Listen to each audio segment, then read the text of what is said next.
L'action publique ou une OSBL ou de l'économie sociale, elle est beaucoup plus ouverte et engagée socialement.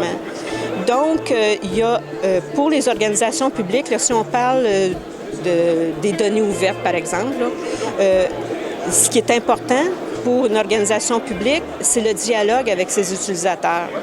Et ces utilisateurs, c'est pas à l'interne, c'est vraiment à l'externe. C'est le citoyen. Le citoyen, là, c'est autant l'entreprise privée, petite, grande, que des industries, des étudiants ou autres. Alors, c'est le dialogue qui est important. Donc, son engagement social, le sens que l'on donne aux données, puis comment qu'on les collecte, puis comment qu'on les rend aux citoyens. Une organisation privée va investir beaucoup d'argent pour développer son propre positionnement dans le monde des affaires, mais son engagement social, il est plus difficile à percevoir. Mais il y a quand même des courants où on voit que l'entreprise privée s'engage de plus en plus socialement. Alors, peut-être qu'on va voir émerger des entreprises privées qui, avec l'engagement social, vont peut-être adopter des comportements qu'on voit dans le logiciel libre, par exemple, où il y a de la collaboration, de la multidisciplinarité, de l'intergénérationnel.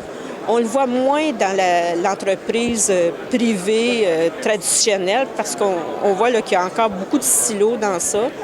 Mais dans les organisations, surtout d'économie sociale, il y a des entreprises privées qui ont ce rôle-là. Je crois qu'ils se donnent ce rôle-là, cette mission-là. C'est probablement un aspect qui est encourageant là, pour les années à venir. On ne peut pas demander à tout le monde de devenir très autonome au niveau technologique, mais on peut espérer que les gens deviennent de plus en plus autonomes au niveau de sa compréhension du numérique. Puis pour moi, actuellement, c'est ce qui est le plus menaçant dans notre société, même que ce soit dans l'entreprise privée, gouvernementale ou la société, c'est l'analphabétisation. Les gens sont de moins en moins alphabétisés au niveau du numérique. On le constate au niveau des méthodes de travail, etc. Et puis, il faut faire en sorte que les gens soient plus autonomes pour justement être capables de faire ces combinaisons-là. En anglais, on appelle ça mash-up, en français, des montages composites, pour faire en sorte que ça correspond vraiment à nos besoins. Une idée ne peut pas être parfaite venant des autres, mais combinée avec d'autres, puis avec des interfaces, parce que c'est sûr qu'il faut travailler les interfaces, on finit par avoir une solution qui est adaptée à notre contexte et puis qui est évolutive. Parce que souvent, les solutions toutes faites d'avance sont peu évolutives. Ils sont propriétaires. On a un enfermement propriétaire qui est très, très handicapant pour des organisations. Ensuite, au niveau du BI, là, vraiment de l'intelligence d'affaires ou la veille informationnelle ou concurrentielle, il y a toute la question de la capitalisation des données. Dans les solutions commerciales, c'est comme si l'enfermement propriétaire nous retirait la gestion, l'autonomie de nos données, puis elle était rendue au profit des firmes qui sont spécialisées dans les données.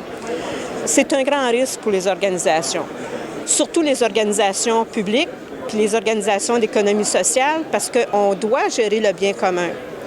Puis dans le bien commun, c'est pas juste le bien public, il y a aussi le bien privé et puis les biens personnels. Alors, il faut se donner les outils, puis la méthode de travail, l'open source, le logiciel libre, c'est une méthode de collaboration, d'interopérabilité, qui est aussi pérenne. Moi, je considère ça beaucoup plus pérenne que les solutions privées. Alors, pour moi, je vois ça comme étant une bonne perspective. Mais là, c'est sûr, ça fait 20 ans que je suis dans ce domaine-là. Là. J'y crois beaucoup. Mais à tous les jours, j'ai des preuves de ça, là, que c'est efficace, c'est bon.